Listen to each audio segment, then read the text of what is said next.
Hello student तो हम लोग सॉल्व कर रहे हैं एससी और math chapter 5 Newton's laws of motion के क्वेश्चंस को। और स्टूडेंट इस चैप्टर के रेस्ट क्वेश्चन के सॉल्यूशन के लिंक आपको नीचे डिस्क्रिप्शन बॉक्स में मिल जाएंगे या फिर आप प्लेलिस्ट में भी जाकर देख सकते हैं। तो जो भी स्टूडेंट चैनल पर नया है चैनल को सब्सक्राइब कर ले और चलिए शुरू करते हैं आज के क्लास को। स्टूडेंट क्वेश्चन नंबर 30 ये क्वेश्चन कर रहा है calculate the tension in the string. एक आपको सिस्टम दिया गया है, यहाँ पर स्ट्रिंग में कितना टेंशन प्रोड्यूस होगा उस टेंशन का वैल्यू निकालना है। All the pulley and the string are light and all surfaces are frictionless. Student question number 13 बहुत ही सिंपल क्वेश्चन है स्टूडेंट, आप समझ सकते हैं। यहाँ पर ध्यान दीजिए, एक ही स्ट्रिंग है, ये एक स्ट्रिंग से डायरेक्टली आपका ये दोनों ब्लॉक कनेक्टेड है, वन थिंग। सेकेंड थिंग, दोनों पुल्ली यहाँ पर फिक्स है। ध्यान दीजिएगा, इसके पहले वाले क्वेश्चन में एक डिफरेंट सिचुएशन था, उसमें वहां पर एक मूवेबल पुल्ली था। दोनों पुल्ली फिक्स है, मतलब कि दोनों का एक्सेलरेशन सेम होगा। जितना एक्सेलरेशन से ये नीचे जाएगा उतना ही एक्सेलरेशन से ये इस तरफ जाएगा। अब कंफ्यूजन नहीं होना चाहिए भाई कि ये इसी तरफ क्यों जाएगा। ऑब्वियसली क्योंकि इस पर ध्यान दीजिए, इस पर कौन कौन सा फोर्स लग रहा है। फ्रिक्शनलेस स्मूथ सरफेस है, मतलब कोई फ्रिक्शनल फोर्स तो इस पर लग नहीं रहा है इस सरफेस के द्वारा, वन थिंग। दूसरा, इसका वेट होगा नॉर्मल रिएक्शन, तो दोनों एक दूसरे को बैलेंस कर रहे होंगे। तो अब एक ही फोर्स बच रहा है, टेंशन फोर्स। ये टेंशन फोर्स, तो इस टेंशन फोर्स के कारण ऑब्वियस है ये इसी डायरेक्शन में मूव करेगा। क्लियर है। और जितना टेंशन इसमें प्रोड्यूस होगा उतना ही टेंशन ये यहाँ पर इस ब्लॉक में भी लगेगा, क्योंकि लाइट स्ट्रिंग है, स्ट्रिंग लाइट है, तो हर जगह टेंशन का वैल्यू सेम होगा। चलिए, इस ब्लॉक पे एक और कौन सा फोर्स लगेगा, mg। तो 1 इंटू जी मतलब कि जी न्यूटन, ये जी हम फोर्स लिख रहे हैं। क्लियर है। एक्सेलरेशन से तो बहुत ही सिंपल सिचुएशन है, इसको आप दो तरीके से बना सकते हैं स्टूडेंट। पहला तो एक बेसिक तरीके से बात करें, दोनों का फ्री बॉडी डायग्राम हम लोग ड्रॉ कर चुके हैं। तो पहले वाले ब्लॉक के लिए, अगर इस ब्लॉक के लिए, ठीक है, हम लोग पहला इक्वेशन लिखेंगे, इसका नेट फोर्स इस डायरेक्शन में हो गया, तो T net force equal to mass into acceleration 1 into a. यहां से एक इक्वेशन हम लोगों को मिलेगा T इक्वल टू ए। चलिए, अगर इसके लिए लिखेंगे तो ये नीचे नेट एक्सेलरेशन से नीचे की ओर जा रहा है, मतलब नेट फोर्स नीचे की ओर कितना हो जाएगा, G फोर्स नीचे लग रहा है, T ऊपर लग रहा है, तो नेट फोर्स नीचे की ओर कितना हो गया, G माइनस टी। तो ये हो जाएगा इसके लिए equation, net force in downward direction G minus T equals to इसका mass into net acceleration in downward direction. Acceleration तो सेम है, तो यहां से दूसरा इक्वेशन मिल गया G minus T equals to a. Clear है। चलिए स्टूडेंट, हम लोगों को क्या निकालना है, टेंशन का वैल्यू निकालना है। तो बहुत आसान, आप समझ सकते हैं, ऐसा करेंगे, T इक्वल्स टू ए है, इसलिए बाई 1 एंड 2 यहां से हम लोग क्या करेंगे, ए की जगह टी पुट कर देंगे, तो हम लोगों के पास इक्वेशन आ जाएगा G minus T equals to T. यहां से 2t equals to G, t equals to G by 2। G का value 10/2 means this is 5 newton is your answer. Clear है स्टूडेंट। इसका दूसरा और इजी तरीका, दूसरा और आसान तरीका क्या हो सकता है, जिसके बारे में पहले भी बहुत बार बात की है और बहुत से, इनफैक्ट मैक्सिमम क्वेश्चन को उस तरीके से भी हम सॉल्व किए थे। जब दोनों का एक्सेलरेशन सेम है, जब दोनों ब्लॉक का एक्सेलरेशन सेम है, तो आप इसको एक सिस्टम के रूप में अज्यूम कर सकते हैं। और इस केस में ध्यान दीजिएगा, आपको थोड़ा हम रिकॉल करा दें, मैक्सिमम क्वेश्चन जो इस तरह का हम लोग सॉल्व किए हैं 28 के पहले 27, 26, 25, 24, ठीक है ना, ऑल दिस इन क्वेश्चंस को हम लोग सॉल्व किए थे, वहां पे आप डिटेल देख सकते हैं। तो कैसे हम इसका डायरेक्ट एक्सेलरेशन निकाल सकते हैं भाई, तो A equals to net force इस सिस्टम पे जो लग रहा है equals to total mass divided by total mass, ठीक है। चलिए, तो नेट फोर्स, जब भी इसका नेट फोर्स इस सिचुएशन में हम लोग कंसीडर करते हैं स्टूडेंट, तो आप ध्यान दीजिएगा, ये इंटरनल जो फोर्स होता है टेंशन, इसको कंसीडर नहीं करते, इसको नेट फोर्स, इस पूरे सिस्टम पे नेट फोर्स एक ही फोर्स लग रहा है, वो है 1 इंटू जी। तो नेट फोर्स हो गया G न्यूटन। क्लियर है। और टोटल मास इस सिस्टम का ऑब्वियसली सिर्फ दोनों ब्लॉक का मास ऐड होगा, because all pulleys and strings are light. तो 1 + 1 टोटल मास हो गया, this is G/2, this is 10/2, this is 5 वाट मीटर पर सेकेंड स्क्वायर। ये इनफैक्ट प्रोसेस भी आपको पता होना चाहिए, क्योंकि इमेजिन कीजिए अगर इस क्वेश्चन के लिए डायरेक्ट अगर एक्सेलरेशन पूछता, टेंशन की बजाय अगर डायरेक्ट एक्सेलरेशन पूछता, तो ऑब्वियसली इस मेथड से आप इसको बहुत आसानी से बना सकते थे। क्लियर है। अब चलिए, टेंशन आपको निकालना है, तो भाई टेंशन के लिए अगेन आपको फ्री बॉडी डायग्राम किसी एक का ड्रॉ करना होगा। तो यहां से हम देख सकते हैं, यहां से हम लोगों के पास इक्वेशन था T इक्वल्स टू ए का वैल्यू निकल चुका है 5 मीटर पर सेकेंड स्क्वायर, इसलिए T का वैल्यू हो जाएगा 5 न्यूटन। ध्यान दीजिएगा, T is the force. Clear है स्टूडेंट। चलिए स्टूडेंट, हम मूव करते हैं क्वेश्चन नंबर 31 की तरफ।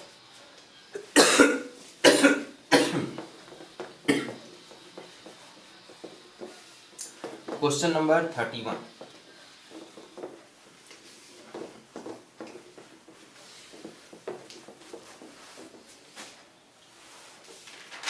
क्वेश्चन नंबर 31 के लिए स्टूडेंट आपको फिगर दिया हुआ है। देखिए सिचुएशन आपका किस तरह से है देख लेते हैं। क्वेश्चन नंबर 31 यहाँ पे आपका एक ब्लॉक है जिसका मास है 2m। इस ब्लॉक का मास है 2m। चलिए एक यहाँ पे एक पुल्ली इसके साथ इस तरह से ये फिक्स है। ओके चलिए, और एक दूसरा पुल्ली यहाँ पर एक फिक्स है लाइक दिस। ठीक है, यहाँ से इस पुल्ली का एक पार्ट जो है ये भी फिक्स है यहाँ पे, ध्यान दीजिएगा। एक ये स्ट्रिंग का ये पार्ट यहाँ पे फिक्स किया हुआ है और दूसरा लाइक दिस कुछ इस तरह से है। और ये यहाँ पे एक ब्लॉक है आपका m मास का, ये एक दूसरा ब्लॉक है। Okay, this is the situation. ये आपका पुल्ली A है, this is your pulley B। Clear है? क्वेश्चन कह रहा है consider the situation shown in the figure. Okay, both the pulleys and string are light and all the surfaces are frictionless. Okay, पहले part में निकालना है find the acceleration of the mass capital M। ये capital M ये जो block है इसका acceleration निकालना है। बी पार्ट में निकालना है find the tension in the string. Okay, find the tension in the string, calculate the force exerted by the clamp on the pulley A in the figure. Okay चलिए ठीक है student, question number 31 हम लोग solve कर रहे हैं। ध्यान दीजिएगा स्टूडेंट, यहाँ पर ध्यान दीजिएगा, यहाँ पर ये दोनों ब्लॉक का एक्सेलरेशन सेम नहीं होगा, जैसा कि डिटेल हम लोग 28 में देखे थे। 29 जो क्वेश्चन था बहुत इंपॉर्टेंट था, इसलिए थोड़ा डिटेल में हम वहां पर आपको बताए थे। तो यहाँ पर ध्यान दीजिएगा कि ये दोनों पुल्ली में से ये पुल्ली तो फिक्स है, दिस इज फिक्स्ड पुल्ली, ये पुल्ली फिक्स्ड है, लेकिन ये पुल्ली मूवेबल है, मूव कर रहा है, मूव कर रहा है।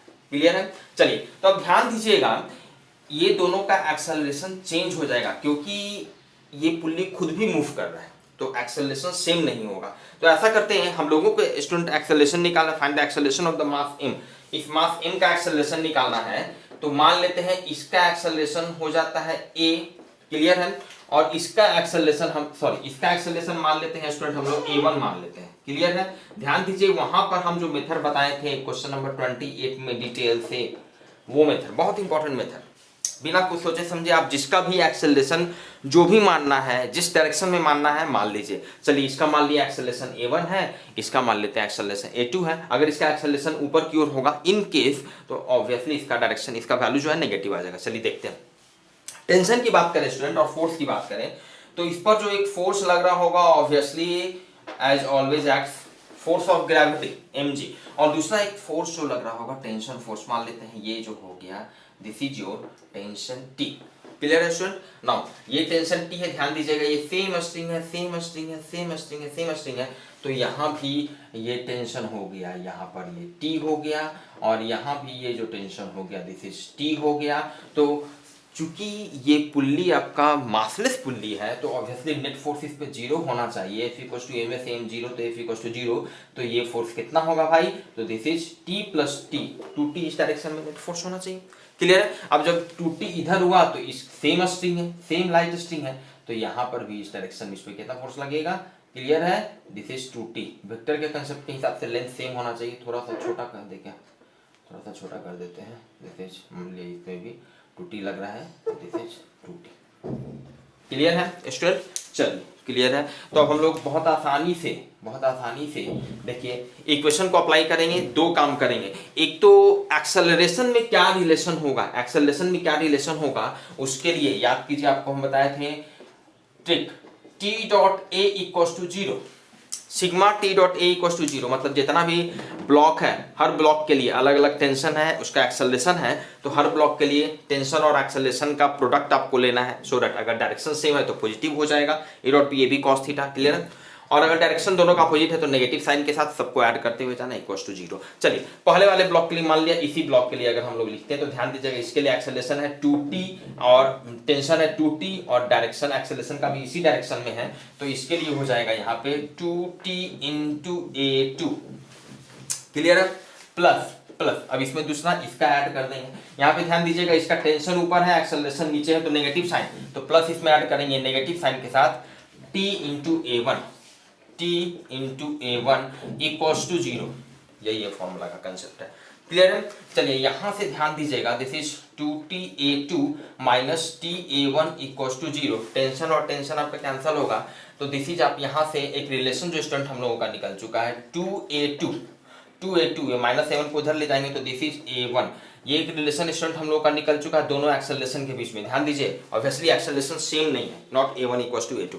चलिए, तो स्टूडेंट हम लोग को पहले पार्ट में निकालना है, पहले पार्ट में क्या निकालना है, एक्सेलरेशन, और दूसरे पार्ट में टेंशन निकालना है। बहुत ही आसान है, देखिए अलग अलग फ्री बॉडी डायग्राम ड्रॉ करेंगे। कैसे सोचेंगे, अलग अलग फ्री बॉडी डायग्राम जब ड्रॉ करेंगे ना, तो दो इक्वेशन मिलेगा। भाई अननोन मेरे पास क्या क्या रहेगा दोनों इक्वेशन में, एक में a1 आएगा, a2 आएगा और t आएगा, तीन अननोन आएगा, तो दो इक्वेशन तो मिल जाएगा और एक इक्वेशन पहले से मिला हुआ, ऑब्वियसली सॉल्व करेंगे तो मिलेगा। देखते हैं ये 2m जो ये ब्लॉक है इसके लिए, ऑब्वियसली अब यहाँ पे दिखा भी आप सकते हैं भाई, इसका एक तो 2mg और ये नॉर्मल रिएक्शन ये, तो ये दोनों एक दूसरे को बैलेंस कर रहा होगा। क्यों बैलेंस कर रहा होगा भाई, क्योंकि वर्टिकल डायरेक्शन में इसका कोई मोशन नहीं है।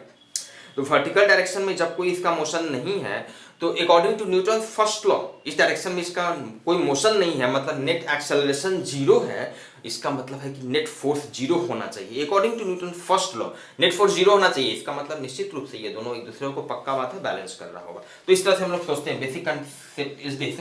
और इस डायरेक्शन में इस पे कौन सा फोर्स लग रहा है, 2t फोर्स लग रहा है, और ये इस डायरेक्शन में मूव कर रहा है, कितना एक्सेलरेशन से मूव कर रहा है, a2 एक्सेलरेशन से। क्लियर है? ये आपका हो गया 2m वाला जो ब्लॉक है, इसका फ्री बॉडी डायग्राम FBD हो गया। यहां से हम लोग इक्वेशन लिखेंगे, net force in this direction right direction equals to mass into net acceleration in right direction. तो नेट फोर्स राइट डायरेक्शन में हो गया 2t, इसका मास हो गया 2m, राइट डायरेक्शन में एक्सेलरेशन हो गया a2।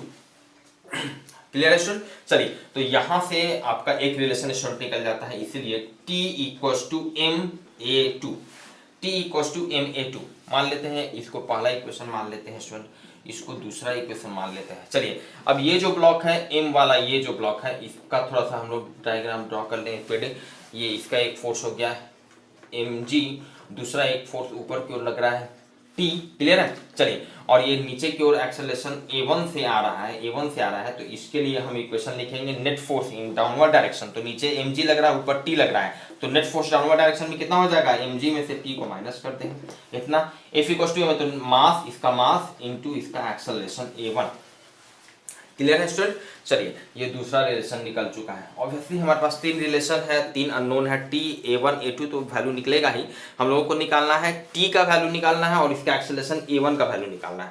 चलिए, ऐसा करते हैं स्टूडेंट, ऐसा करते हैं कि ये दोनों को ऐड करते हैं पहले, बाई 1 प्लस 2, 1 और 2 को जब ऐड करेंगे तो ध्यान दीजिएगा t आपका कैंसिल हो जाएगा, t कैंसिल हो जाएगा तो इधर आपका बच जाएगा लेफ्ट हैंड साइड में, इधर आपका बच जाएगा mg और इधर आपका बच जाएगा ma2 plus ma1, ma2 plus ma1, m और m आपका कैंसिल हो जाएगा, यहां से g equals to a2 plus a1। Clear है? चलिए, a1 इक्वल्स टू, अच्छा a2 का इनफैक्ट हम लोगों को a1 का वैल्यू निकालना है, a1 का वैल्यू निकालना है, इसका मास का, m मास का एक्सेलरेशन निकालना है, तो a1 को रहने देते हैं और g इक्वल्स टू a2 की जगह लिख देते हैं a1 by 2 plus a1।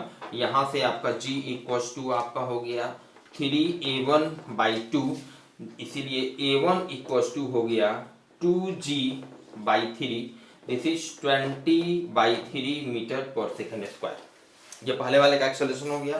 Question number 31, 2g/3, 2g/3। चलिए, इसको डायरेक्ट 2g/3 के फॉर्म में लिखा हुआ है, तो ये आपका हो गया a1 का वैल्यू, ये आपका निकल चुका है 2g/3, इतना इसका एक्सेलरेशन हो गया। टेंशन का वैल्यू स्टूडेंट हम लोग यहां से निकाल सकते हैं, ठीक है ना? टेंशन का वैल्यू ना बाई 2 t इक्वल्स टू क्या है, t इक्वल्स टू क्या है, ma2, तो यहां से ध्यान दीजिएगा, ma2 की जगह पे हम लोग लिख सकते हैं, a2 की जगह पे हम लोग लिख सकते हैं a1/2, तो ma1/2 हो गया, ठीक है। a1 का वैल्यू है 2g/3, तो m/2, a1 का वैल्यू है 2g/3, 2g/3, 2 से 2 कैंसिल हो गया, तो दिस इज mg/3। ये आपका हो गया टेंशन का वैल्यू, mg/3 ये आपका हो गया टेंशन का वैल्यू। क्लियर है स्टूडेंट? चलिए ए और बी पार्ट हम लोग का सॉल्व हो चुका है। सी पार्ट में student calculate the force exerted by the clamp on the pulley A in the figure. ध्यान दीजिएगा, ये आपका पुल्ली ए है, ध्यान दीजिएगा, ये पुल्ली ए पर ये क्लैंप कितना फोर्स लगा रहा है, ये हम लोगों से पूछा जा रहा है। ठीक है, अच्छा क्वेश्चन है, ध्यान दीजिएगा। सी पार्ट को हम लोग सॉल्व कर रहे हैं, तो सी पार्ट के लिए थोड़ा सा इसको अलग से फिगर को ड्रॉ कर रहे हैं। ये आपका पुल्ली ए को हम ड्रॉ कर रहे हैं, ये आपका पुल्ली ए है, थोड़ा सा इसमें इसको अलग कलर से करेंगे, अलग कलर से अलग कलर से करें। ओके, क्यों अलग कलर से कर रहे हैं भाई? क्योंकि ये आपका क्लैंप हम दिखा रहे हैं, this is red clamp and this is your pulley. Okay, तो ये क्लैंप इस पे कितना फोर्स लगा रहा है? चलिए, क्लैंप इस पे कितना फोर्स लगा रहा है, जाहिर सा बात है, ये क्या है कि ये पुल्ली जो है क्लैंप पर इस डायरेक्शन में फोर्स लगा रहा होगा, इस डायरेक्शन में अपने से दूर करना चाह रहा होगा, नॉर्मल पोजीशन में होगा। स्टार्टिंग में बहुत बेसिक तरीके से बात करें, अभी क्लैंप है, इस पर कोई फोर्स नहीं लग रहा है, कोई फोर्स, कोई भी एलिमेंट नहीं लगा रहा है। इस क्लैंप के साथ जैसे ही हम पुल्ली को अटैच करेंगे, जैसे ही पुल्ली को अटैच करेंगे, तो पुल्ली जो है इससे दूर, इसमें अटैच होना नहीं चाहेगा, नेचुरल कंडीशन, हर चीज अपना स्टेबिलिटी चाहता है, तो ये इस पर इस डायरेक्शन में फोर्स लगाएगा क्लैंप पर, और जिसके कारण according to Newton's third law उतने ही वैल्यू का फोर्स क्लैंप भी पुल्ली पर उस डायरेक्शन में लगाएगा। मतलब क्लैंप पुल्ली पर कुछ इस डायरेक्शन में फोर्स लगाएगा। क्लियर है? मान लेते हैं कि F फोर्स लगाया, ठीक है। चलिए, पुल्ली पे और कौन कौन सा फोर्स लग रहा है ध्यान दीजिएगा। पुल्ली पे यहां पर एक टेंशन फोर्स इधर लग रहा है, एक टेंशन फोर्स इधर भी लग रहा है। क्लियर है ना? ठीक है, जो कनेक्टिंग पार्ट है उससे हमेशा आगे लगता है, मतलब कि पुल्ली पर एक फोर्स इधर, एक टेंशन ये भी लग रहा है, एक फोर्स टेंशन ये भी लग रहा है। क्लियर है ना? चलिए ठीक है, हम लोगों को निकालना है ये F का वैल्यू। क्लियर है? पुल्ली इस पर एक फोर्स इधर लगाया होगा, इन टर्न थर्ड लॉ के हिसाब से ये पुल्ली, ये क्लैंप भी जो है पुल्ली पर इस डायरेक्शन में F वैल्यू का फोर्स लगाया। अब चूंकि क्या है भाई, ये पुल्ली जो है मासलेस पुल्ली है, तो इस पर नेट फोर्स 0 होगा, नेट फोर्स 0 होगा। इस पर टोटल 3 फोर्स लग रहा है, टी और ये F फोर्स लग रहा है। तो निश्चित रूप से आप समझ सकते हैं कि ये दोनों फोर्स जो है, ये दोनों क्या है, परपेंडिकुलर फोर्स है। ये इधर जस्ट इधर इस डायरेक्शन में हो गया, ये जस्ट वर्टिकली डाउनवर्ड डायरेक्शन में हो गया। तो ये दोनों फोर्स के कारण जो नेट फोर्स होगा वो इस डायरेक्शन में होगा, ये इस डायरेक्शन में होगा। नेट फोर्स जो होगा ये दोनों का, इसको हम अलग से दिखा रहे हैं, ध्यान दीजिएगा। ये टी फोर्स इधर हुआ, ये टी फोर्स उधर हुआ, तो ये दोनों का जो रिजल्टेंट होगा, ये दोनों का जो रिजल्टेंट फोर्स होगा ये इस डायरेक्शन में होगा। एग्जैक्टली चूंकि दोनों फोर्स सेम है तो इसके बाइसेक्टर के अलाउंग होगा, मतलब ये 45 डिग्री होगा। और डायरेक्ट इसका वैल्यू आप लिख सकते हैं T square plus T square, cos 90 degree है चूंकि, ठीक है। तो दिस इज √2t, और एक फोर्स इस पर इस डायरेक्शन में लग रहा है, तो निश्चित रूप से भाई ये फोर्स जो है, F फोर्स जो है ये √2t के बराबर होगा। F जो है √2t के बराबर होगा, तभी तो ये तीनों का समेशन नेट 0 होगा, नेट रिजल्टेंट फोर्स 0 होगा। मतलब कि यहां से हम कह सकते हैं F जो होगा उसका वैल्यू होना चाहिए √2t के बराबर, ये दोनों फोर्स का जो रिजल्टेंट है उसके बराबर, जस्ट इसको कैंसिल कर देना चाहिए। क्लियर है? और ये जब एंगल 45 डिग्री है तो आप समझ सकते हैं कि ये भी एंगल आपका 45 डिग्री होगा। ठीक है, यहाँ से भी आप ऐसे समझ लीजिए, ये एंगल 45 तो ये एंगल 45 डिग्री होगा। तो टी का वैल्यू स्टूडेंट हम लोग निकाल चुके हैं mg/3।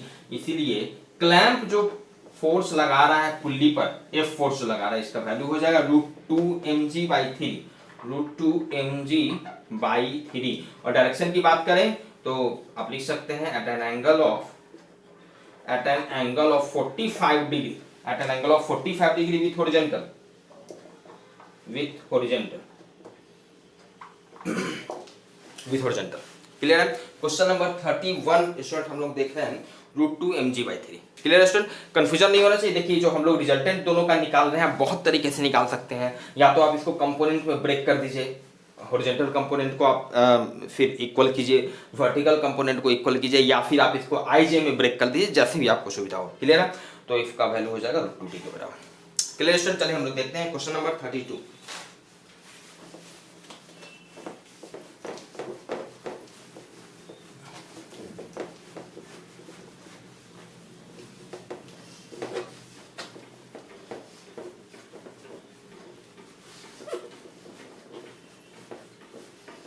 क्वेश्चन नंबर 32 स्टूडेंट, इसके लिए फिगर भी अगेन आपका दिया हुआ है। सिचुएशन क्या है क्वेश्चन नंबर 32 के लिए, थोड़ा देख लेते हैं। ये आपका फिगर जो है कुछ इस तरह का फिगर है।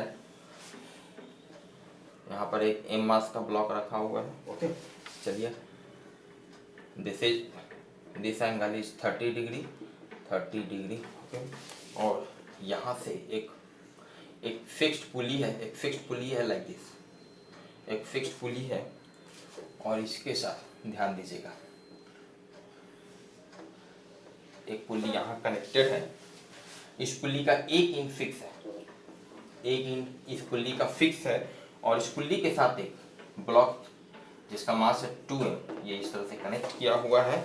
इस ब्लॉक का मास m है, ध्यान दीजिएगा। अब अगेन यहाँ पर दोनों का एक्सेलरेशन अलग अलग हो जाएगा, m 2m 30 डिग्री। चलिए, और कुछ नहीं दिया हुआ है, देखते हैं। Find the acceleration of the block of mass capital M। इस ब्लॉक का एक्सेलरेशन निकालना है।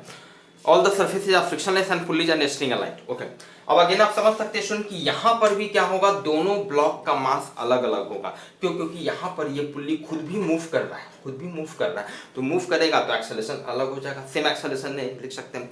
अगर यहाँ पर फिक्स्ड पुल्ली होता, सेम स्ट्रिंग से कनेक्टेड होता, तो फिर एक्सेलरेशन सेम होता। तो जब एक्सेलरेशन अलग अलग है, हम लोगों को निकालना है इस ब्लॉक का एक्सेलरेशन। क्लियर है? Find the acceleration of the block mass, ठीक है। इसका एक्सेलरेशन निकालना है। मान लेते हैं स्टूडेंट, इसका जो एक्सेलरेशन होगा, मान लेते हैं इसका एक्सेलरेशन a1 है और इसका एक्सेलरेशन है a2, जैसा कि हम लोग पहले लिखे थे। चलिए, यहीं पर हम लोग देख लेते हैं फोर्स कौन कौन सा लगेगा। मान लेते हैं इसमें मानना क्या है, इसका जो वेट होगा force of gravity, this is 2 mg, ठीक है। चलिए, अब मान लेते हैं ये जो टेंशन हो गया, ये टेंशन T हो गया। सेम स्ट्रिंग है, तो ये यहाँ पर ये टेंशन आपका हो जाएगा T, ये हो जाएगा T, तो ये हो जाएगा 2T। क्लियर है? सेम स्ट्रिंग है, तो ये जब 2T, तो फिर ये और ये दोनों सेम स्ट्रिंग है, तो यहाँ पर भी इस पर नेट फोर्स जो लगेगा 2T। क्लियर है? मासलेस पुल्ली है भाई, तो नेट फोर्स 0 होना चाहिए, इसलिए T तो दोनों मिलकर इधर 2T होना चाहिए। Simple concept, one thing. चलिए, और इस पर देखिए कौन कौन सा फोर्स लगेगा। इस पर एक फोर्स आप समझ रहे हैं, ये जो लगेगा mg, नीचे की ओर, ये जो mg एक लगेगा। दूसरा, इस स्लोप के तरफ, हमेशा स्लोप है तो s for slope, s for sine, पहले भी बता चुके हैं, अदरवाइज आप निकाल के देख सकते हैं। दिस इज, इस डायरेक्शन में जो फोर्स लगेगा, this will be mg sin 30 degree, mg sin 30 degree. चलिए, इस पर एक और भी फोर्स लगेगा, जो इधर आपका कंपोनेंट हो जाएगा mg cos 30 डिग्री, और इधर इसका नॉर्मल रिएक्शन n हो जाएगा। ध्यान दीजिएगा, जिसको चलिए आप दिखा भी सकते हैं, नहीं भी दिखा सकते हैं, ये दोनों एक दूसरे को क्या कर देगा, कैंसिल कर देगा। ये हो जाएगा mg cos 30 डिग्री, और ये a1 को थोड़ा सा भी साइड में करें, और ये हो जाएगा नॉर्मल रिएक्शन, और इसका ये एक्सेलरेशन हम लोग माने हैं a1, जिसका वैल्यू स्टूडेंट हम लोगों को निकालना है।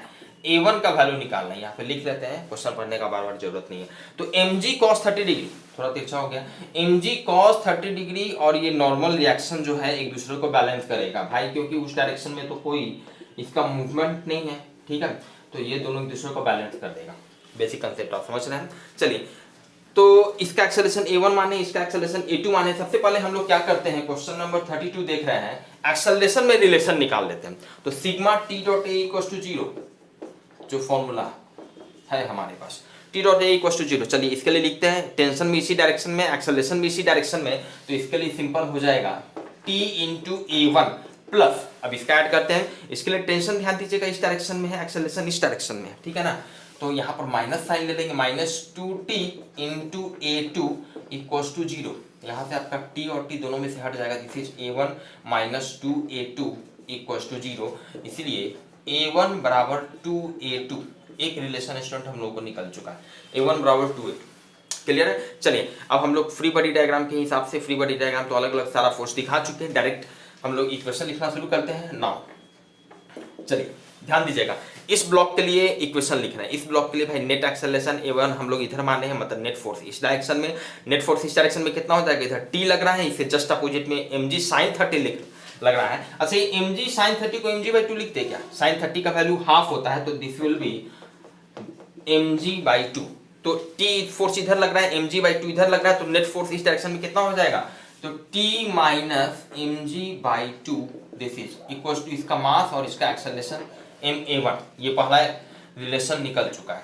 एंड इसके लिए लिखते हैं, इसके लिए नेट फोर्स इस डायरेक्शन में कितना हो जाएगा, ये इधर है 2mg, इधर है 2t, तो 2mg minus 2t equal to इसका मास 2m और इसका एक्सेलरेशन हो गया a2। क्लियर है स्टूडेंट? चलिए ये दूसरा रिलेशन निकल चुका है।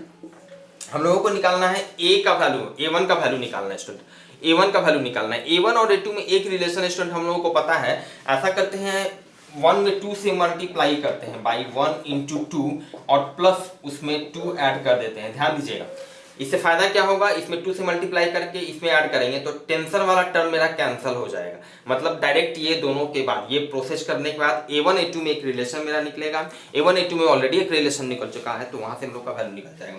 तो ऐसा करेंगे तो ये दोनों आपका टर्म कैंसिल होगा, आप समझ रहे हैं। और ये क्या हो जाएगा, 1 इंटू 2 कर रहे हैं तो ये आपका इधर हो जाएगा माइनस mg। क्लियर?